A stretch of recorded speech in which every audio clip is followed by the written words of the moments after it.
سبحان الذي لا يحصى امتنانه باللسان ولا بالقلم.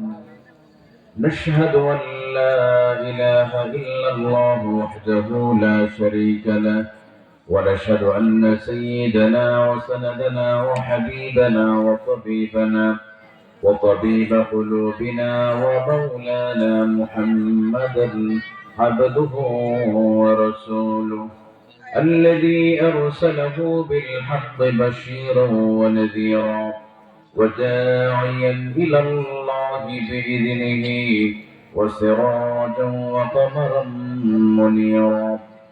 فقد قال الله تعالى في كلامه المجيد وفي فرقانه الحميد. جبان سرد شكلي بولي أعوذ بالله من الشيطان الرجيم. بسم الله الرحمن الرحيم. إن الله وملائكته يصلون على النبي يا أيها الذين آمنوا صلوا عليه وسلموا تسليما. اللهم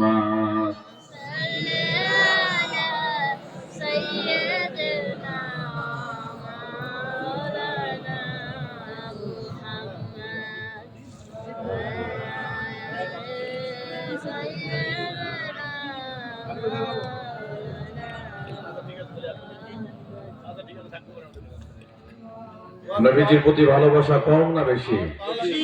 নবীর প্রেমে মাতোয়ারা হয়, কলিজা উজাড় করে আমরা সকলে বলি বালাগাল উলা বিকামালিহি কাশাফাত দুজা বিজামালিহি হাসনাত জামিউ খিসালিহি সাল্লু আলাইহি ওয়া আলিহি। সকলে বলি বালাগাল উলা বি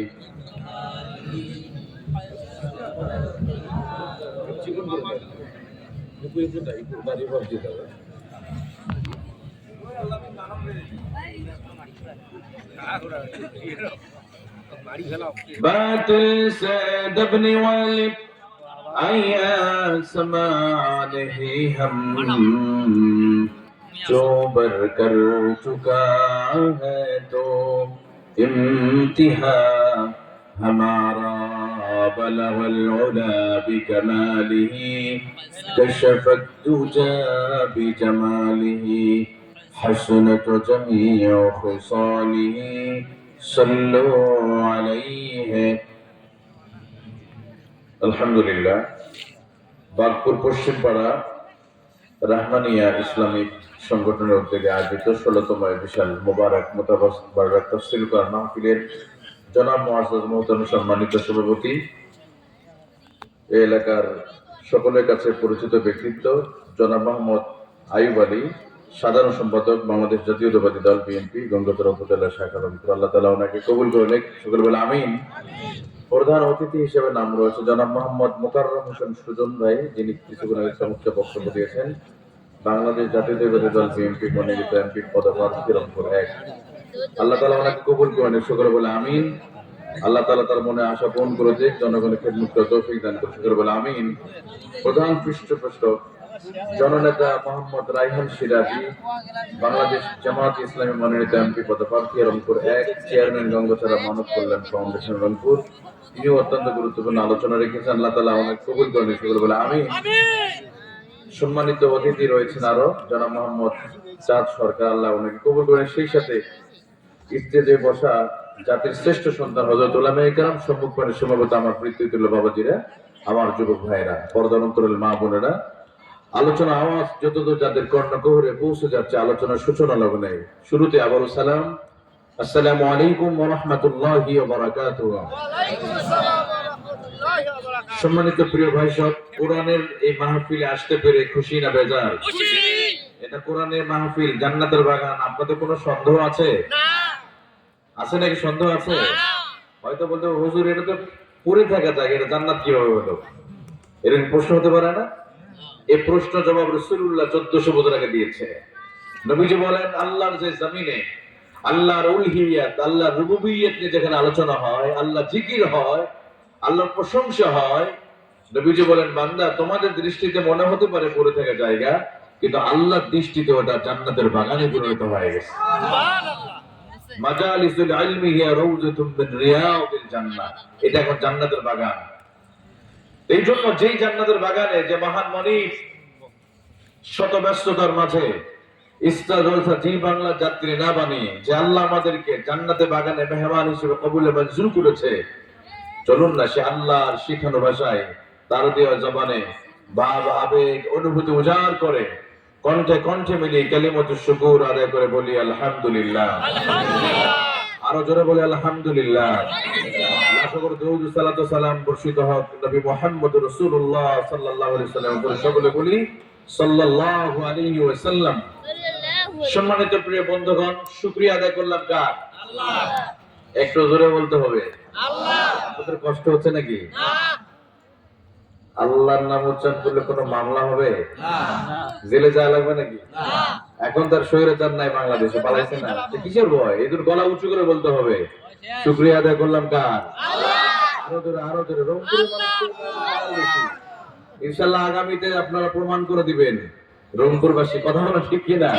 এই জন্য একটু শরীরটা গরম করতে হবে, তাকবীর দিতে হবে। আমি প্রথমে যুবকদেরকে বলবো, তারা তাকবীর দিবে, এরপর আমরা বাবাজিরা, ঠিক আছে তো? রেডি হন। আমি বলবো আল্লাহ লিল্লাহ তাকবীর বলবো, আপনি আল্লাহ বলবেন ইনশাআল্লাহ। যুবকরা রেডি?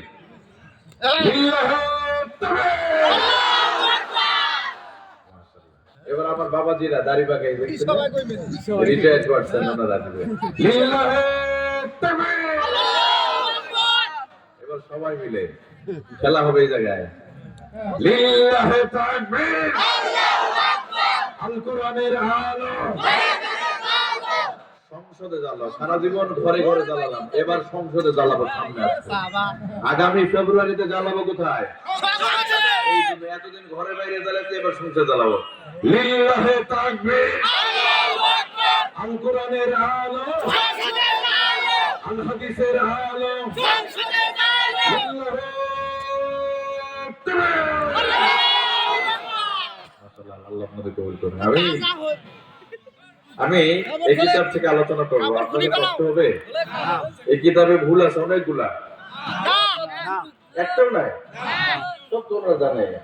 আর আপনাদের যোগ্য খতিব আছে, অনেক যোগ্য খতিব পাইছেন এবার আপনারা, তাই না? তো এমনিতে জানবেই লোকেরা এই কোরআনে কোনো ভুল আছে নাকি? তবে এটা এখন বাংলাদেশে নাই, আছে এটা আমার হাতেই আছে, কিন্তু জায়গা মতো নাই। এটা থাকার কথা ছিল পার্লামেন্টে।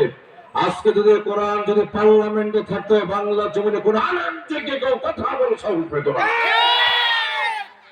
কোরআন আজকে গত 54 বছর ধরে বিজয়ী অবস্থায় আছে না পরাজিত অবস্থায়? আগামীতে আমাদের মিশন আর ভিশন একটাই, কোরআনকে বিজয়ী করতে হবে। কোরআন পৃথিবীতে এসেছে বিজয়ী হবার জন্য, কিন্তু দুর্ভাগ্য আমরা কোরআনকে বিজয়ী করতে পারিনি বলে আমাদের ভাগ্য পরিবর্তন, কোরআন আমাদের ভাগ্য পরিবর্তন করবে ইনশাআল্লাহ। আমি খুব অল্প সময়ের ভিতরে কথা বলবো ইনশাআল্লাহ, যেহেতু সময় চলে গেছে ওইদিকে। আমাকে একটা সাবজেক্ট দেওয়া হয়েছে, গুরুত্বপূর্ণ একটা বিষয়, সেই বিষয়ে আলোচনা করবো। এর আগে আপনাদেরকে বলি, এই যে আপনারা একটা সুবহানাল্লাহ আলহামদুলিল্লাহ বলছেন, আমার সাথে জবাব দিচ্ছেন, আপনারা কি জানেন আপনাদের সম্মান মর্যাদা কত বেশি? জানেন না আপনারা? আপনাদের মুখের এই আওয়াজ আল্লাহর কাছে কতটা প্রিয়, আমি একটা উদাহরণ দিলে বুঝবেন। বিজ্ঞান সর্বোচ্চ তারা চাঁদে গিয়েছে, তাই না? জি। মানে বিজ্ঞানের দৌড় চন্দ্র পর্যন্ত। 1969 সালে নীল আর্মস্ট্রং, অলড্রিন আর লাইকা নামক একটা কুত্তা নিয়ে চাঁদে গিয়েছিল। বছরটা ছিল কত? 1969। তাহলে বিজ্ঞানের দৌড় চাঁদ পর্যন্ত, কিন্তু কোরআনের মাহফিলের মুসল্লিদের মুখের সুবহানাল্লাহর দৌড় প্রথম আসমান, দ্বিতীয়, তৃতীয়, চতুর্থ, পঞ্চম, ষষ্ঠ, সপ্তম আসমান বাড়ি দিয়ে সিদরাতুল মুনতাহা বাড়ি দিয়ে আল্লাহ আরশে আজিমে সুবহানাল্লাহ আল্লাহ পৌঁছায় দেয়। সুবহানাল্লাহ বলে, সুবহানাল্লাহ, আমাদের সুবহানাল্লাহ তাহাররাকা লাহুল আরশ, আরশের চতুর্দিকে ঘরে। আল্লাহ বলে, জিবরিল ওরা কারা? সুবহানাল্লাহ বলে, জিবরিল, আল্লাহ তোমার ওই বান্দারা গঙ্গাচড়া এলাকায় বসে বসে তোমার নামে জিকির করেছে, তোমার প্রশংসা করেছে, সুবহানাল্লাহ বলেছে, তাকবীর দিয়েছে। আল্লাহ বলে, ওরা কি আমাকে দেখেছে কখনো? আল্লাহ জিবরিল বলে, না, আল্লাহ দেখে নাই। ওরা বসে আছে কেন? আল্লাহ, ওরা তো গুনাহ মাফ করে নিয়ে বাড়িতে যেতে চায়। আল্লাহ বললেন, জিবরিল তুমি সাক্ষী থাকো, আমার এই বান্দারা এই মাজলিস থেকে ওঠার আগে আমি আল্লাহ গুনাহ মাফ আমার গুনাহ মাফ করে নিয়ে যাবো তো ইনশাআল্লাহ। রাজি আছেন তো? আমি কোরআনুল কারিমে আমি দেখছেন, আমি খুব সংক্ষেপে শুরু করেছি সূরা কোরআনুল কারিমে 99 নম্বর সূরা সূরা জিলজাল থেকে আমি কথা বলবো। আমার যেই বিষয়টা দিয়েছে ওই বিষয়টা নিয়ে আমি আলোচনা করবো ইনশাআল্লাহ। কিয়ামতের আলামত পাশাপাশি সূরা জিলজাল থেকে কথা বলবো। এটা কোরআনুল কারিমের 99 নম্বর সূরা। কোরআনে মোট সূরা আছে 114টি, 114টির ভিতরে 99 নম্বর সূরা। এই সূরার ভিতরে আল্লাহ সুবহানাহু ওয়া তাআলা পৃথিবী ধ্বংসে কিভাবে পৃথিবীটাকে ম্যাসাকার করে দিবে, পৃথিবী শেষ করবে, সেই আল্লাহ তাআলা তথ্যটা এই সূরার ভিতরে আল্লাহ তাআলা দিয়েছে। আর গত কয়েকদিন ধরে আপনারা আজকেও ভূমিকম্প হয়েছে, কয়েকদিন আগে ঢাকাতে, আমি তো ওই টাইমে ঢাকাতেই ছিলাম। মানে ওই দিন আপনারা জানেন শুক্রবারে গত জুমার দিনে আমার সিরাজগঞ্জ বেঞ্চ প্রোগ্রাম ছিল, প্রোগ্রাম করে চলে গেছে ঢাকায়, নাস্তা করতেছি, সব ফেলে দিয়ে দৌড়ি শুরু হয়ে গেল। কারণ বিশাল বিল্ডিং তো, আমাদের আশপাশে সব 10 তলা পুরো শেষ। এই যে পুরো দেশ ঝাঁকুনি দিয়েছে, এই ঝাঁকুনি গুলো, এটা আল্লাহ একটা নিদর্শন। এটা কি? আল্লাহ নিদর্শন। এটার নাম দিয়ে আল্লাহ একটা সূরা নাযিল করছে, সূরার নাম সূরাতুল জিলজাল। সুবহানাল্লাহ বলেন না? এই সূরার নাম কি? মানে জিলজালের যদি বাংলা অনুবাদ করি ভূমিকম্প, তাহলে ভূমিকম্প নামে একটা সূরা নাযিল করছে, যতটুকু আমরা জানি না। চলুন দেখি আল্লাহ তাআলা এই সূরার ভিতরে বিশ্ব মানবতার জন্য কি আল্লাহ তাআলা বলছে। এর আগে আমার শানে নজরুলটা একটু বলে নেই। মক্কার কিছু মুশরিক কাফির বারবার বলা বলি করছিল আল্লাহ রাসূলকে, মুহাম্মদ তুমি না প্রায় বলো কিয়ামত হবে, কিয়ামত কবে, কিয়ামত হবে, মাতা তাকুম সা, কবে কিয়ামত হবে। বারবার মক্কার মুশরিকগুলো যখন রাসূলুল্লাহ সাল্লাল্লাহু আলাইহি ওয়াসাল্লামকে বারবার খোঁটা দিচ্ছিল, মুহাম্মদ তুমি বারবার কিয়ামতের কথা বলো, কিন্তু কিয়ামত কবে হবে। এভাবে যখন নবীজিকে বারবার কষ্ট দিচ্ছিল, আল্লাহ রাব্বুল আলামিন শুধু কিয়ামতই নয়, গোটা পৃথিবীটা কিভাবে আল্লাহ তাআলা ধ্বংস করে দিবে সমস্ত তথ্য সহ আল্লাহ তাআলা কমপ্লিটলি সূরা নবীজির উপর আল্লাহ তাআলা নাযিল করে দিলেন। ইযা যুলজিলাতিল আরদু জিলজালাহা ওয়া আখরাজাতিল আরদু আসকালাহা।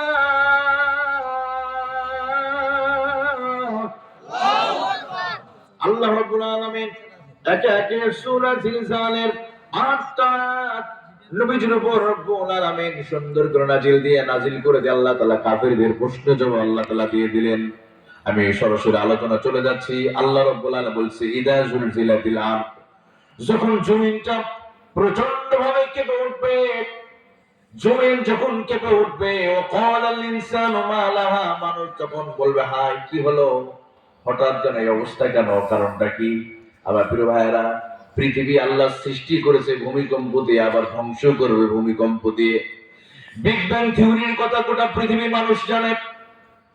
বিগ ব্যাং থিওরির মাধ্যমে গোটা পৃথিবীর বিজ্ঞানী স্বীকার করেছে আল্লাহ তাআলা পৃথিবী সৃষ্টি করেছে একটা বিস্ফোরণ, একটা ভূমিকম্পের মাধ্যমে।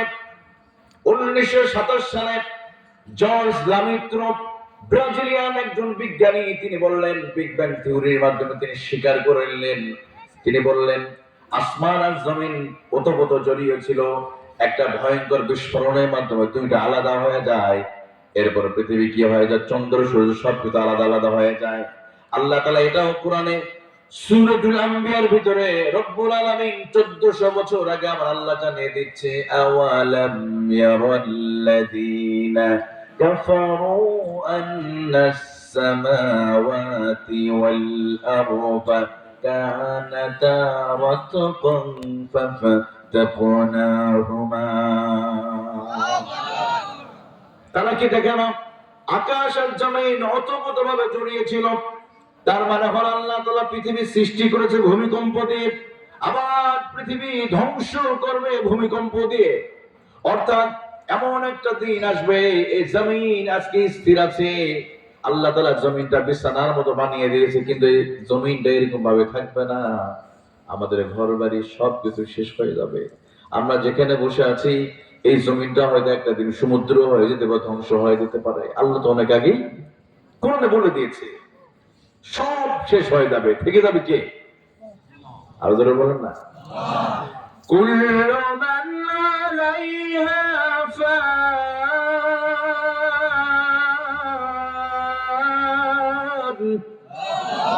ওয়া ইয়াবকা ওয়াজহু রাব্বিকা যুল জালালি ওয়াল ইকরাম। আল্লাহ রাব্বুল আলামিন বলে গোটা ধ্বংস হয়ে যাবে। বিশাল আকাশচুম্বী গগনচুম্বী বিল্ডিং গুলো মাটির সাথে মেসাকার হয়ে যাবে।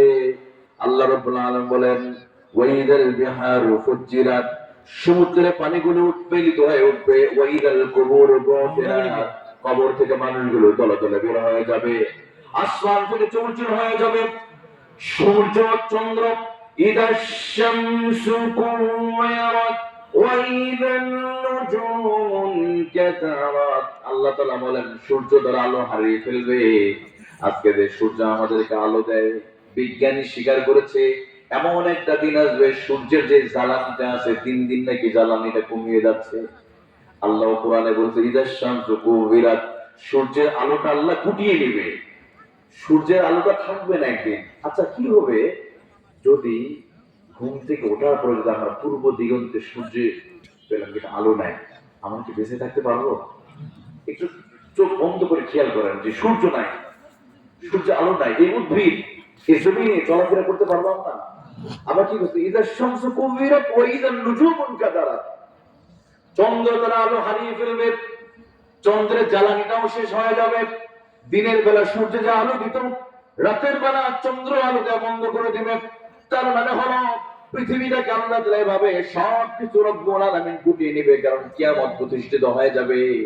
তাহলে ওই কিয়ামত কিভাবে প্রতিষ্ঠিত হবে এর কিছু আলামত আল্লাহ তাআলা প্রিয় হাবিব মুহাম্মদুর রাসূলুল্লাহ সাল্লাল্লাহু আলাইহি সাল্লামের মাধ্যমে আল্লাহ তাআলা অনেক আগে কিছু কিছু আলামত আল্লাহ জানিয়ে দিয়েছে।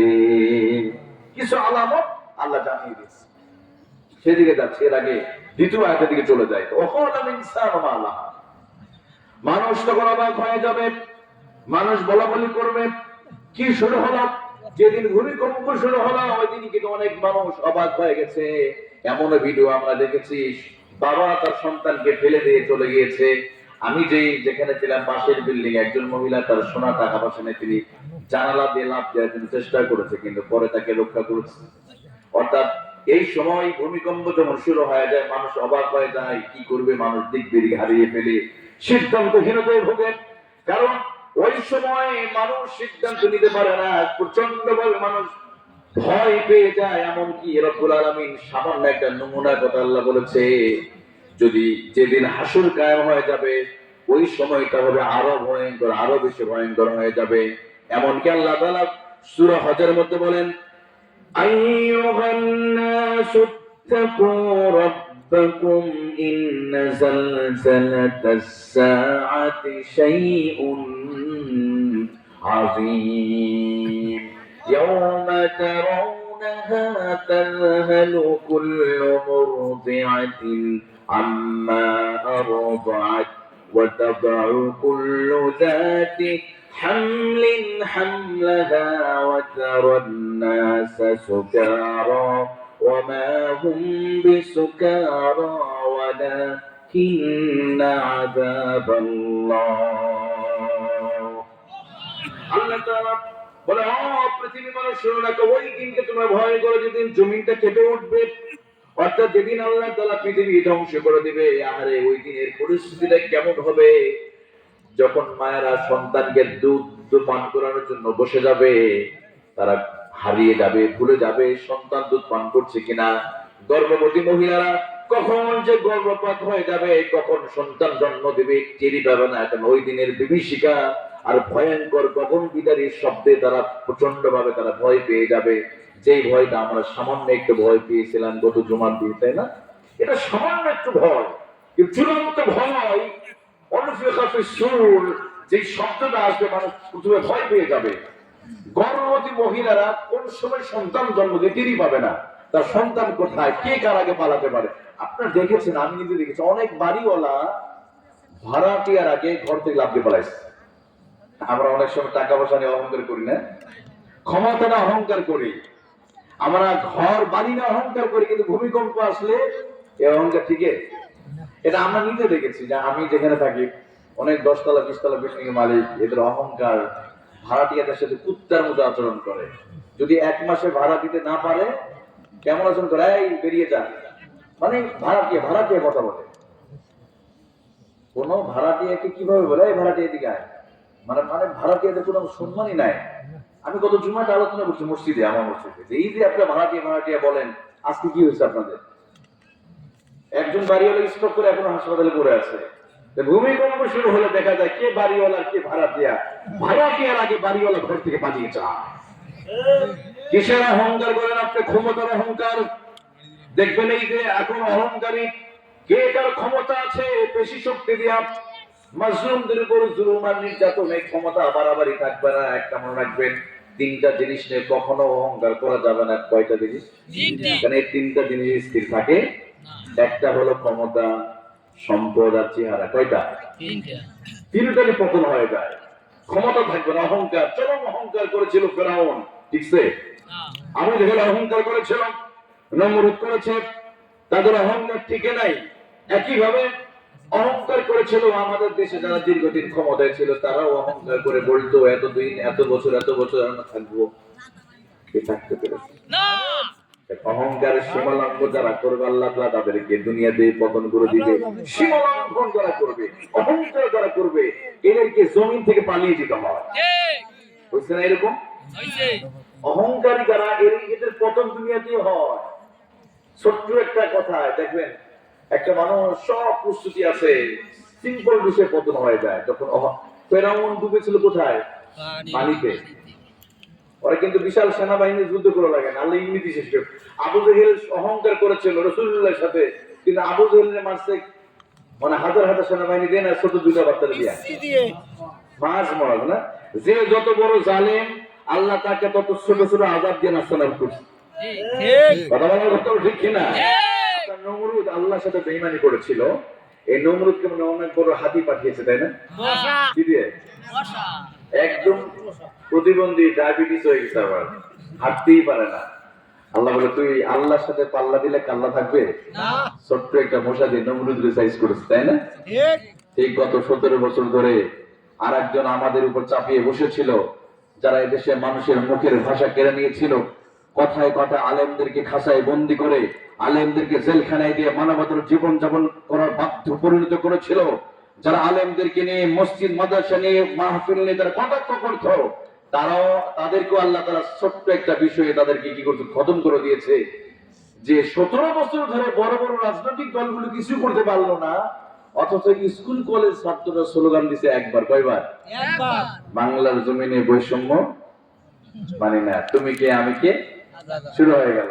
আসলে কি এখন এই জন্য অহংকার করবেন না ভাই। অহংকার 3টা জিনিস নেই। এখনো যদি কেউ করে, এখন স্টিল নাও, সেটা যে দলের হোক, যে দলেরই হোক, যদি এখনো অহংকার, তাদের পতন সামনে অপেক্ষা করতেছে। কথা বলেন ঠিক কিনা?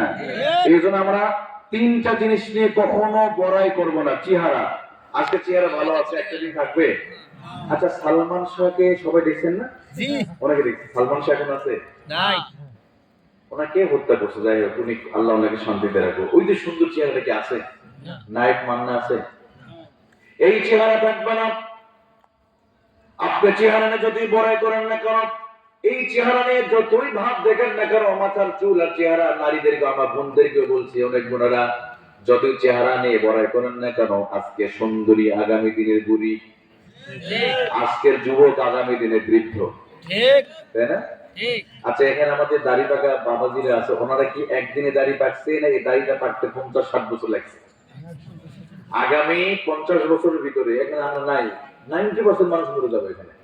আমাদের এই যে আপনাদের প্রতিষ্ঠানে দেখবো না, কারণ আগামী 50 বছর পর না বয়স কত হবে? 90 বছর হয়ে যাবে।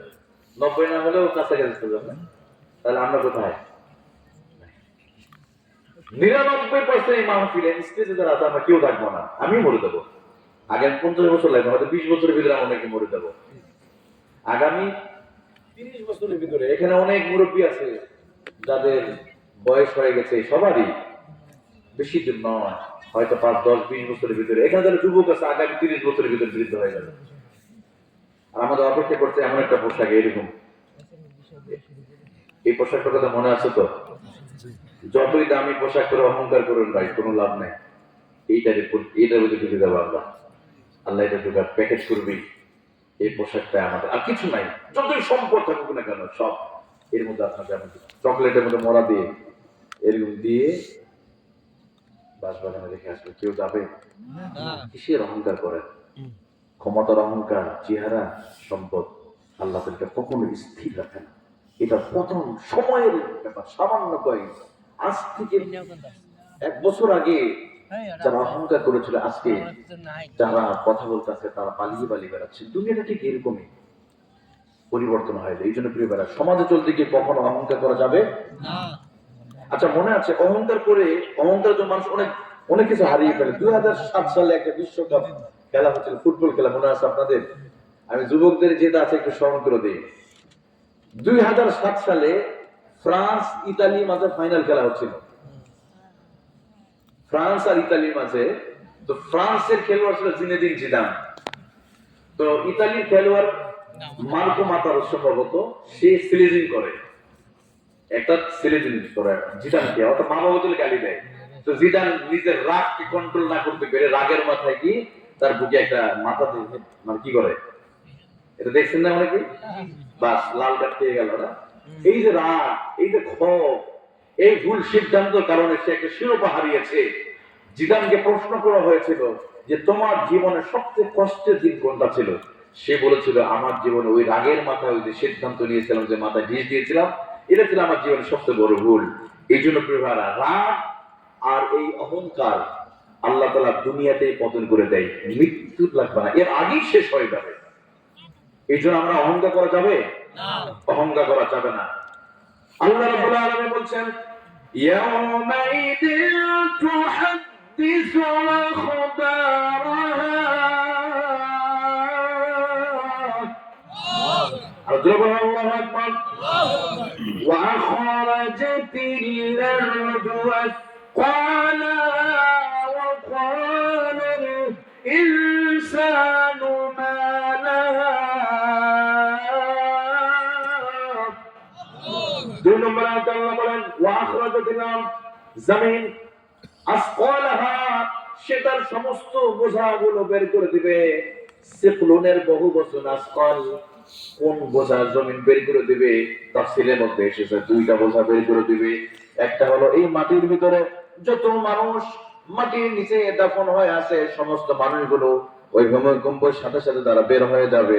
আর একটা বোঝা হলো মাটি তার ভিতর থেকে যত দামি দামি সম্পদ, সোনা দানা রূপা যা আছে, আসকালাহা, সবগুলো সেদিন বের হয়ে স্বর্ণের পাহাড় হয়ে স্তূপ হয়ে সেদিন দাঁড়িয়ে যাবে।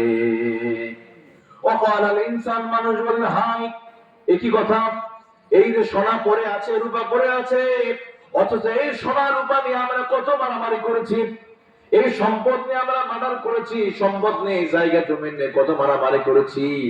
আজকে স্বর্ণের পাহাড় পড়ে আছে, রূপর পাহাড় পড়ে আছে, সম্পদের পাহাড় পড়ে আছে, কেউ এগুলোর দিকে হাত দেয়? সেদিন মানুষ আফসোস করবে, যেখানে সেখানে স্বর্ণগুলো কি করবে?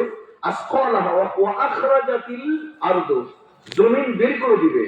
কি বের করে দিবে? 2টা ব্যাখ্যা এসেছে। একটা হলো সমস্ত লাশগুলো বের হয়ে আসবে। দ্বিতীয় নাম্বার, জমিনের ভিতরে যত দামি দামি সম্পদ আছে, হীরা মণি মুক্তা জহরত, সবগুলো বের হয়ে স্তূপ হয়ে পড়ে থাকবে। ক্বালাল ইনসানু মা লাহা, মানুষ বলল হায় আফসোস, এই স্বর্ণের জন্য না আমি মারামারি করেছি, এই জমির জন্য না আমরা ভাই ভাই দ্বন্দ্ব লেগেছিল, মার্ডার হয়েছে, মারামারি হয়েছে।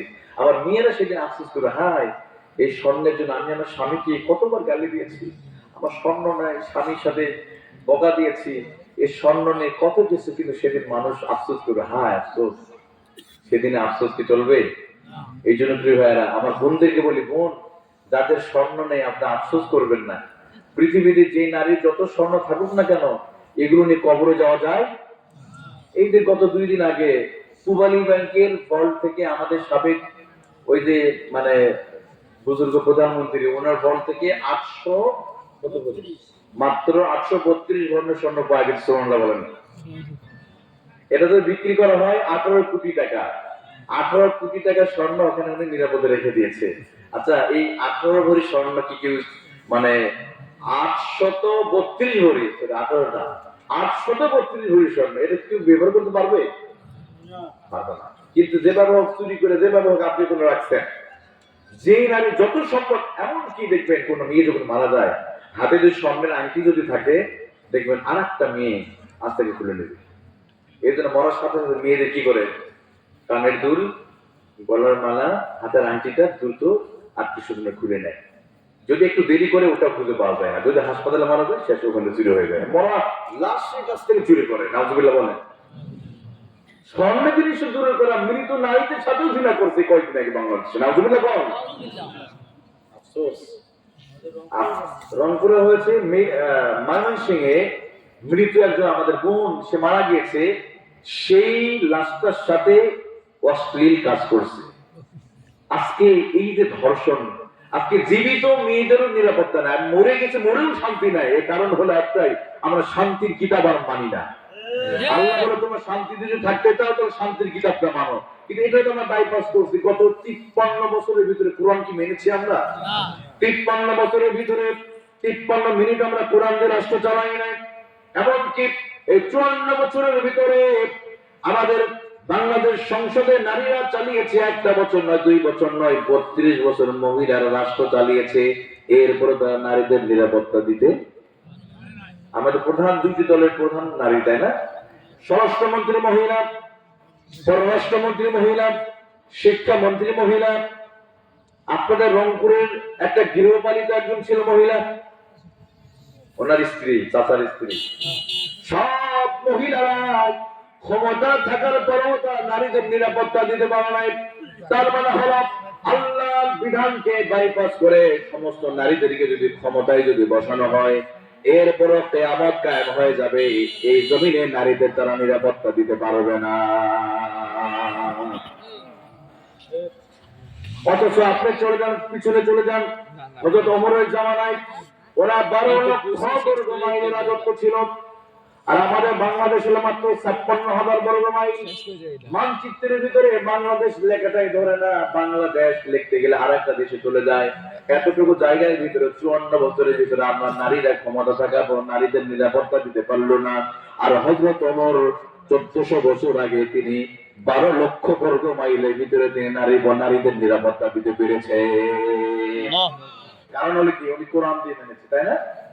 আল্লাহ ওয়াদা করছে, যদি তোমরা কোরআনটা মেনে নিতে পারো, ওই পার্লামেন্টে কোরআন নিয়ে ব্যক্তির সমাজ জীবনে কোরআন মেনে চলতে পারো, আল্লাহ বলে তোমাদের কোনো টেনশন নাই, সমাজে শান্তি কায়েম হয়ে যাবে। فمن تبع هداي فلا خوف عليهم ولا هم يحزنون।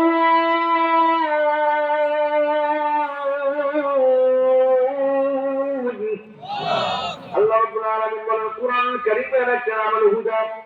এই হুদা থেকে যদি তোমরা শিক্ষা নিতে পারো, দুনিয়া সময় আখিরাতেও, দুনিয়াতে টেনশন নেই, আখিরাতেও টেনশন থাকবে না। এই জন্য প্রিয় ভাইরা, আমরা কোরআন তো মানতে চাই কি চাই না? আমি আমার বোনদেরকে বলতে চাই, আমার মা বোনেরা, আপনারা পরিপূর্ণ যদি নিরাপত্তা পেতে চান, দর্শন মুক্ত সমাজ যদি পেতে চান, আপনাদেরকে কোরআনের পক্ষে কথা বলা লাগবে। কথা বলা ঠিক কিনা? কোরআনের কর্মী হওয়া লাগবে, কোরআন প্রতিষ্ঠার জন্য চেষ্টা করা লাগবে। কথা বলা ঠিক কিনা? এবার আসেন, আল্লাহ তাআলা বলছেন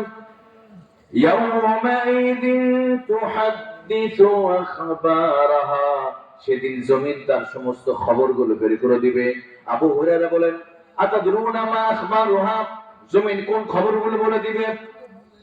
নবীজি বলেন, সেদিন জমিন খবর বলে দিবে আদম আলাইহিস সালাম থেকে নিয়ে শেষ পর্যন্ত জমিনের উপরে যত অপরাধ হবে, জমিন সমস্ত খবরগুলো খুলে খুলে জনগণের মতো বর্ণনা করে দিবে। এই মাটিতে আপনার 60 বছরের ভিতরে কোথায় কি করেছেন, মাটি বলে দিবে। তো হাদিসু আখবারহা, খবরের বহু বছর আখবার। আমরা বলি না রাত 9টার খবর কয়টা থেকে শুরু হয়, বলি না সকাল 10টার খবর কয়টা দিকে? এটা খবরটা কিন্তু আরবি শব্দ, বাংলার ভিতরে আরবি ঢুকে গেছে। এই আর 2 মিনিট পরে খবর শুরু হবে, একটু বললে নাটক বন্ধ করো, বলো না খবর। তাহলে এখানে আখবার আর তুহাদ্দিসু যিনি বর্ণনা করেন। আচ্ছা, যারা হাদিস বর্ণনা তাদের কি বলে? মুহাদ্দিস, তাই না? যিনি বর্ণনা করে। ঠিক তুহাদ্দিস আখবারা, সেদিন জমিন মুহাদ্দিস হয়ে যাবে। সুবহানাল্লাহ বলেন না? জমিন সব খুলে খুলে বর্ণনা করে দিবে।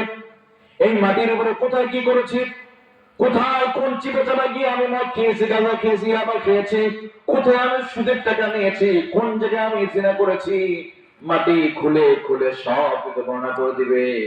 এমনকি হাসরের মাঠে কিছু মানুষ অস্বীকার করা শুরু করে দিবে, বলে আল্লাহ তোমার ফেরেশতারা বেশি বেশি লিখছে, আমরা এত অপরাধ করি নাই। তখন আল্লাহ তাআলা বলবে, ও পৃথিবী মানুষ দাঁড়াও দাঁড়াও। এবার তখন আমাদের মুখের মধ্যে আল্লাহ মোহর মেরে দিবে। কি করে দিবে? মোহর মেরে দিবে। আল্লাহ বলবে, অঙ্গ প্রত্যঙ্গকে আদেশ দিয়ে দিবে, তোমার নিজের সাক্ষী দিয়ে দাও, তুমি এই হাত দিয়ে কি করেছো, ঘুষ নিয়েছো কিনা, এই চোখটা দিয়ে হারাম কিছু দেখেছো কিনা। চোখ সেদিন কথা বলবে, হাত সেদিন কথা বলবে, পা কথা বলবে। আমি বানিয়ে বলছি না, ওলামায়ে কেরামে কেরা আছে, সূরা ইয়াসিনের 65 নম্বর আয়াতে আল্লাহ বলেন, আল-ইয়াওমা নাখতিমু আলা আফওয়াহিহিম ওয়া তুকাল্লিমুনা আইদিহিম ওয়া তাশহাদু আরজুলুহুম বিমা কানু ইয়াকসিবুন।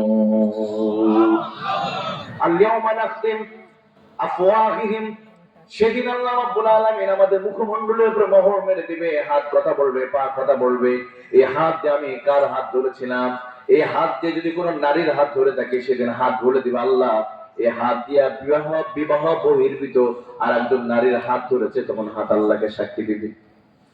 এই হাত দিয়ে কোনো পার্কে গিয়ে কোনো নারীর হাত ধরেছে কিনা সেদিন মাটিও বলবে, হাতও বলবে। মানুষ যখন অপরাধ করে সঙ্গে সঙ্গে সাক্ষী হয় 4টা জিনিস। কয়টা জিনিস? একটু খেয়াল করুন যুবক ভাইরা, যখন কেউ কোথাও কোন অপরাধ করে সঙ্গে সঙ্গে সাক্ষী কয়টা হয়? এই আয়াতের তাফসীরের মধ্যে এসেছে। যখন আপনি ধরেন কোথাও মদ খাইলেন, অথবা কোনো পার্কে কোনো মেয়ের সাথে পার্কে জিয়ারত করতে গেছে, আপনার এরকম নাকি? এদিকে তো পার্ক নাই, পার্ক আছে? ও ভিন্ন জগৎ, অন্য জগৎ, ভিন্ন জগৎ।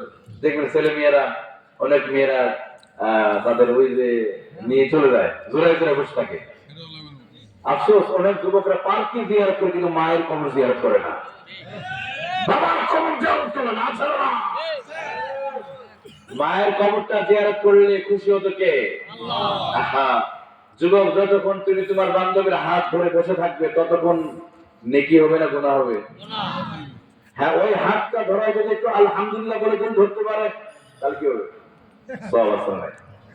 যদি নিজের বউয়ের হাত ধরে, নিজের বিবিকে নিয়ে ভিন্ন জগতে গিয়ে স্ত্রীর সাথে যদি 2 ঘন্টা ধরে ভিন্ন জগতে বসে যদি একটু গল্প করে, 2 ঘন্টা ধরে যদি বিনোদনমূলক কথা বলে, 2 ঘন্টা ধরেই আল্লাহ তাআলা তার আমল নামায় নেকি লিখে দিবে।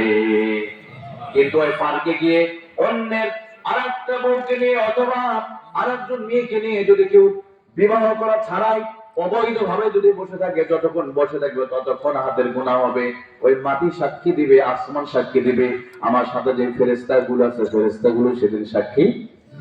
তো হাদিস ওই ভিন্ন জগতের মাটি সেদিন মুহাদ্দিস হয়ে যাবে, বলবে আল্লাহ এই যে ভিন্ন জগতে এসে সে অপরাধ করছে, নাউযুবিল্লাহ বলেন। সেদিন কি পার পাওয়া যাবে? এদের যুবক ভাইয়েরা, কয়েক সেকেন্ডের শান্তি নিতে গিয়া আমি হয়তো অপরাধ করছি, কিন্তু ওই জায়গাটা সাক্ষীরা থেকে যাবে। আপনার যৌবন একদিন শেষ হয়ে যাবে, কিন্তু অপরাধের চিহ্নটা মৃত্যুর পাঠ পর্যন্ত থেকে যাবে, মরার আগ পর্যন্ত থেকে যাবে। তাহলে আমার প্রিয় ভাইরা, আল্লাহ তাআলা যে অঙ্গ প্রত্যঙ্গগুলো দিয়েছে এগুলো দিয়ে না আর কোন অপরাধ করা যাবে না। আল্লাহ যে চোখটা দিয়েছে, আহারে চোখটা দিয়ে আমরা যেই পরিমাণ গুনাহ করি সেই পরিমাণ আমরা তার নেকি করি না। দেখেন, এই চোখটা দিয়ে নেকি করার সহজ 3টা পদ্ধতি ছিল। রাসূলুল্লাহ বলেছে 3 জিনিসের দিকে তাকালে আল্লাহ চোখের গুনাহ মাফ করে দেয়। কয় জিনিসের দিকে?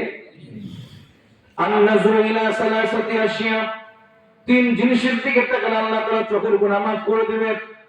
আন-নাযরু ইলাল ওয়ালিদাইন, সন্তান যখন তার মা বাবার চেহারার দিকে রহমতের দৃষ্টি নিয়ে যখন তাকাবে, আল্লাহ তাআলা সন্তানের চোখের গুনাহগুলো মাফ করে দিবে। আপনার বাড়িতে মা আছে, বাবা আছে, একটু তাকাবেন তাদের চেহারা দিকে। আমি নিজেও তাকাই মাঝে মাঝে। যেদিন বাবা মারা গিয়েছে আর এটা আমি আর পারি না, কিন্তু আমার মা বেঁচে আছে এখনো। যাদের মা জীবিত আছে, বাবা জীবিত আছে, এই বুড়া মানুষটার দিকে যতক্ষণ তাকাবেন ততক্ষণ চোখের গুনাহ মাফ করে দিবেন কি? কিন্তু তাদেরকে ধমক দিয়ে কথা বলা যাবে?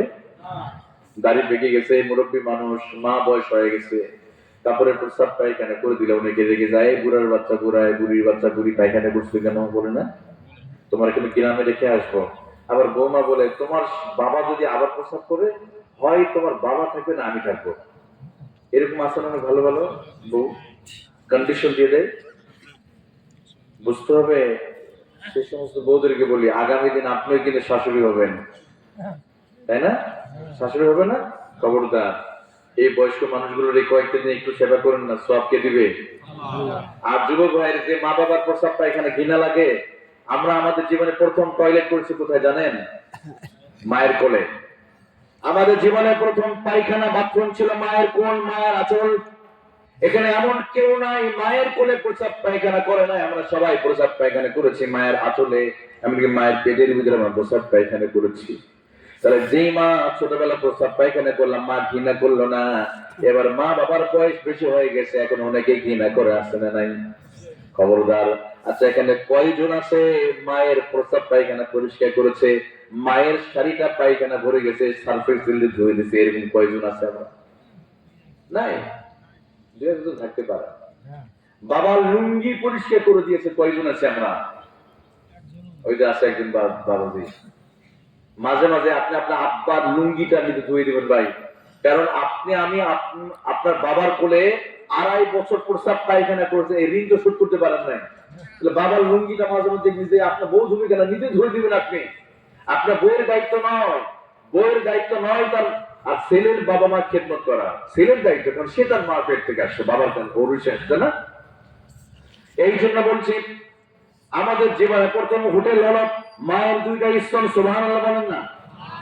প্রতিদিন আমরা 450 গ্রাম দুধ পান করেছি মায়ের স্তনে, অথচ ওই যুবকটার বান্ধবী কিনে রংপুর গিয়ে রংপুর হোটেলে কাচ্চি বিরিয়ানি খায়, পোড়া মুরগি খায়, কিন্তু মার একটা দিন হোটেলে নিয়ে বিরিয়ানি খায় না, আছে না? কিন্তু মায়ের এই স্তনে প্রতিদিন দুধ খাইছে 450 গ্রাম, 2 দিনে হবে 900 গ্রাম, 3 দিনে হবে কত গ্রাম হিসাব করে, 2 মাসে কত গ্রাম হলো? 2.5 বছরে কয়েক মন দুধ আমরা পান করেছি।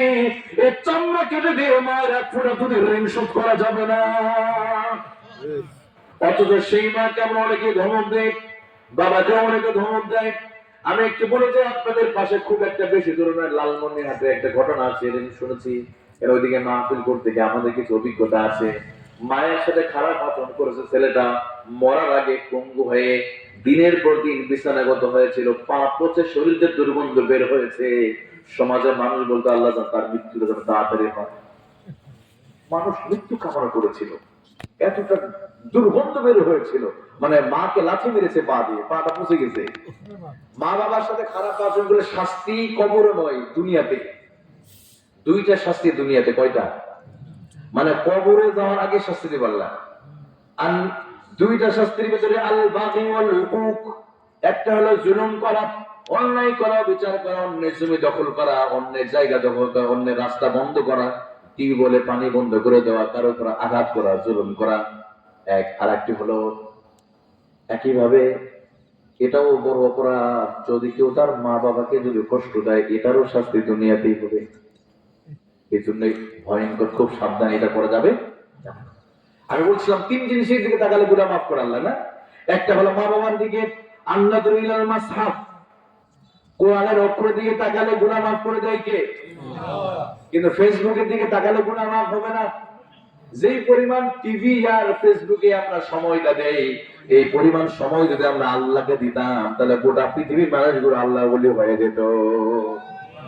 আমাদের মেয়েরা যে পরিমাণ ইচ্ছা জলসা দেখে, আসলে নাই দিকে অনেকে, অনেক মা বোনেরা আছে এমনও, রাতের বেলা খাবার না দিলে কোনো সমস্যা নাই, কিন্তু টিভি দিয়ে তাহলে খুশি, আছে না? বোনেরা টিভি নাটক, মরে গেলে কিন্তু এগুলো আপনার সাথে যাবে না। দুনিয়াতে কোরআন পড়েন, একটু আমল করেন, এগুলো আপনার সাথে চলে যাবে। এগুলো ছাড়া কিছুই যাবে না আপনার সাথে। কত মারা গেল, কত যারা অভিনয় টিভির ভিতরে ঢুকে অভিনয় করে, ওরাই তো মাটি নিচে আছে, আছে না? কয়জন নায়ক নায়িকা বাংলাদেশে আপনার রাজীব থেকে নিয়ে যত নায়ক অভিনয় করতে আছে ওনাকে আছে, জসিম, রাজীব, সালমান শাহ, অমর, নায়ক মান্না, ডিপজল তো অসুস্থ, ওরা মরে যাবে কয়দিন পর। এখন হাঁটতে পারে, আগে তো অহংকার দিত না, এখন উনি কিন্তু খোঁড়ায় খোঁড়ায় হাঁটে, কেন ওরও ম্যাচ শেষের দিকে। সুতরাং যারা টিভিতে অভিনয় করতে ওদেরই এখন কবরে চলে যেতে, এর জন্য যাদের অভিনয় দেখে আপনি দিনের পর দিন ঘন্টা পর ঘন্টা আল্লাহকে ভুলে নামাজ না পড়ে বসেছিলেন, ওরা কিন্তু কবরে চলে গেছে অনেকেই। এই জন্য ওদের নাটক সিনেমা দেখে গিয়ে আল্লাহকে ভুলে যান না। আমি মা বোনদের কিছু বলি বোনেরা, কারণ আপনারা অনেক সম্মানিত, কারণ মেয়েদের জান্নাতে দেওয়া সহজ, সুবহানাল্লাহ বলেন না। মেয়েদের জান্নাতে দেওয়া সহজ, পুরুষদের অনেক কঠিন। কিন্তু নারীরা একটু নামাজ পড়লেই জান্নাতে চলে যায়, একটু পর্দা করবে, নামাজ পড়বে। কিন্তু বাংলাদেশের নারীরা মরার পরে পর্দা করে, এদিকে করে নাকি আবার। আচ্ছা, মেয়েদের এই যে কাফনের কাপড়টা কয় টুকরা বলতে পারবেন? 5 টুকরা না? তাহলে একজন মৃত নারী, যে মেয়েটা মারা যায়, তার কাফনের কাপড় হলো 5 টুকরা, কিন্তু জীবিত মেয়ে পরে 3 পিস কয় টুকরা? 3 টুকরা। তাহলে মরা মহিলা পরে 5 টুকরা, মানে মরার পরে পর্দা করে। এমনকি লাশটাও দেখা যায়, কারো দেখাই না। আছে কি লাশ দেখাই নাকি আবার? বলে না, খবরদার মেয়ের লাশ দেখানো যাবে না। কিন্তু জীবিত অবস্থা জীবনে পর্দাই করে নাই, অথচ মরার পরে পর্দা করে এলাকায় আছে না? নাই এদিকে নাই মনে হয়। আচ্ছা, শালি আর দুলাভের পর্দা আছে না নাই? তবে হ্যাঁ, বাংলাদেশে মরার পরে শালি দুলাভের পর্দা আছে। কিভাবে এবার বলি, কারণ আপনাদের এলাকায় কোন শালি মারা গেছে, তো ভগ্নিপতি এই দুলাভাইটাকে মাইন্ড করেন না আপনারা।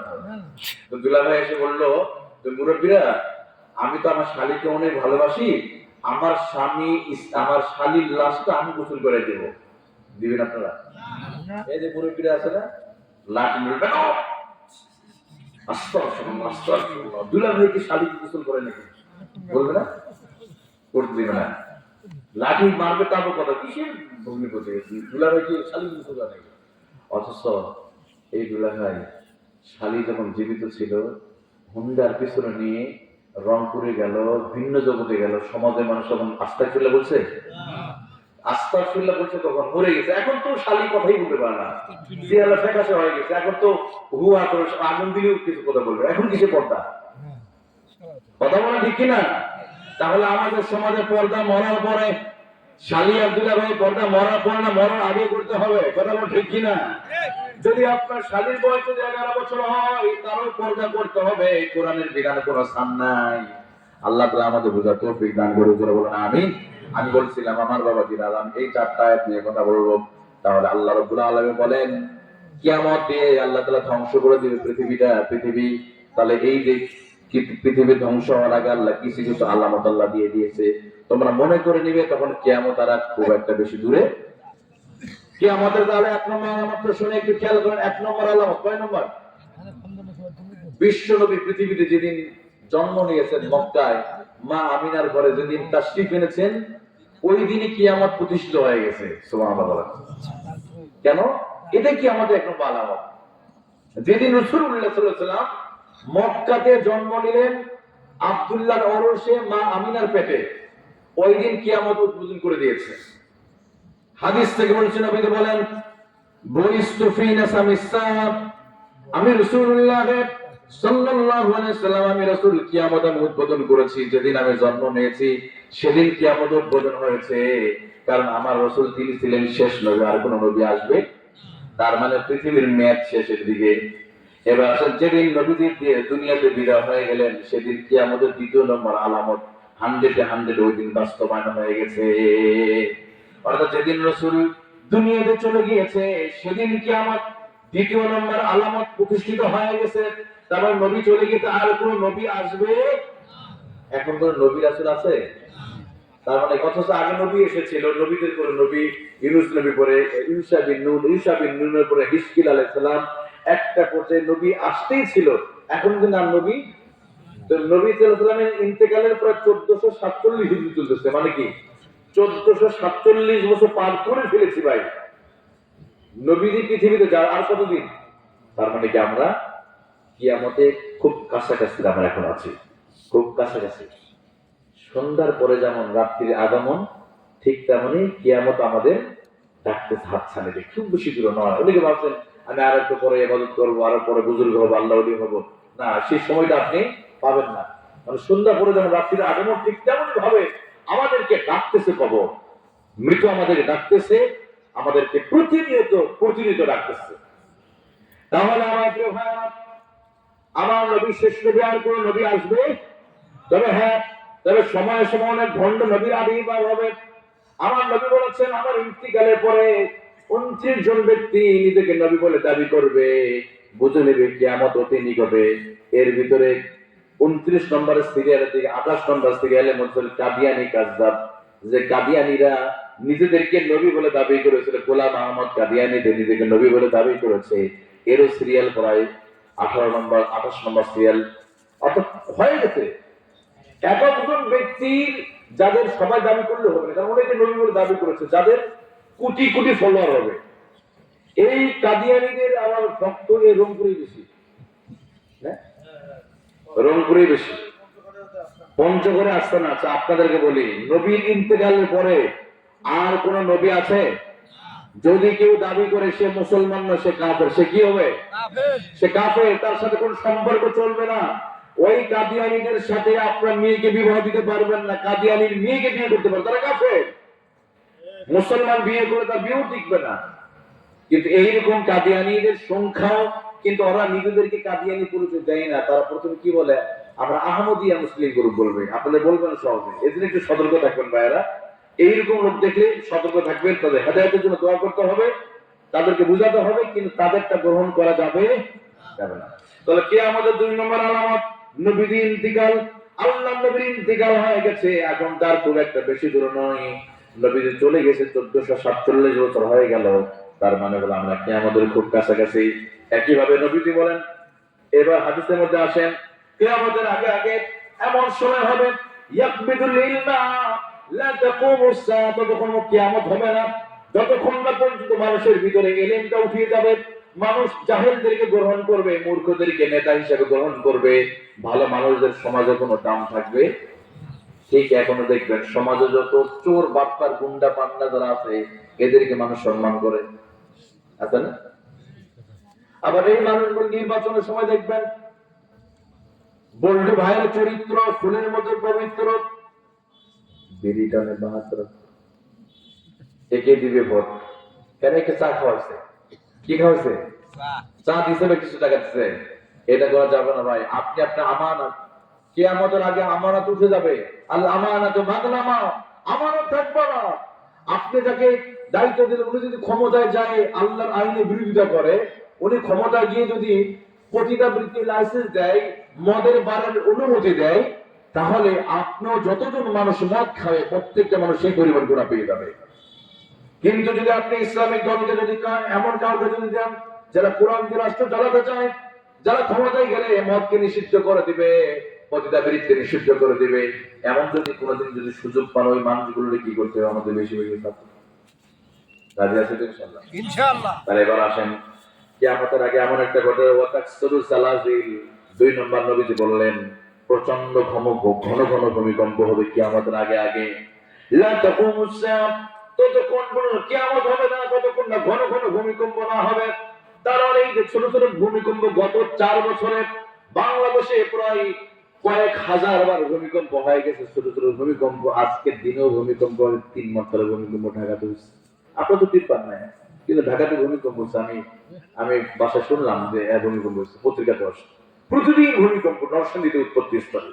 এই যে ছোট ছোট ভূমিকম্প আলামতটা কি? এত ভূমিকম্প কেন হচ্ছে? এটা আল্লাহকে নিদর্শন, কারণ এই নিদর্শনের মাধ্যমে পৃথিবী ধ্বংস আল্লাহ করবে। এরপর নবীজি বললেন, ওয়ায়াকসুরুল হারাজ, হত্যাকাণ্ড বেড়ে যাবে। যাকে হত্যা করা হবে সে নিজেও জানবে না কেন তাকে হত্যা করা হয়েছে। বর্তমানে এত পরিমাণ হত্যাকাণ্ড বেরিয়ে গেছে, আপনারা দেখবেন রাস্তাঘাটে যেখানে সেখানে লাশ পাওয়া যায়। 2 দিন পরে পরে দেখবেন নদীতে লাশ পড়ে আছে, রাস্তাঘাটে লাশ পড়ে আছে, জঙ্গলে পড়ে আছে, আপনারা নাই? ঢাকা শহরে কয়েকটা দিন একটা লাশ কেটে 27 টুকরা করছে, মানুষের লাশ। নাউজুবিল্লাহ বলে। এজন্য আমি মাঝে মাঝে বলি, কুত্তা বিড়ালের ভিতরে শান্তিটা, আমাদের ভিতরে শান্তি নাই। কোন কুকুরকে মেরে কেটে টুকরো টুকরো করে না, কোন মুরগিকে জবাই করে টুকরো টুকরো করে না। বিড়াল বিড়ালকে মেরে টুকরো টুকরো করে না, হাতি হাতিকে মেরে টুকরো টুকরো করে না। সিংহ, রয়্যাল বেঙ্গল টাইগার, ভয়ঙ্কর প্রাণী রয়্যাল বেঙ্গল টাইগার, আর একটা বাঘকে হত্যা করে না। অথচ আশরাফুল মাখলুকাত ওই মানুষ কিনা আর একজন মানুষকে মেরে টুকরো টুকরো করে বস্তাবন্দি করে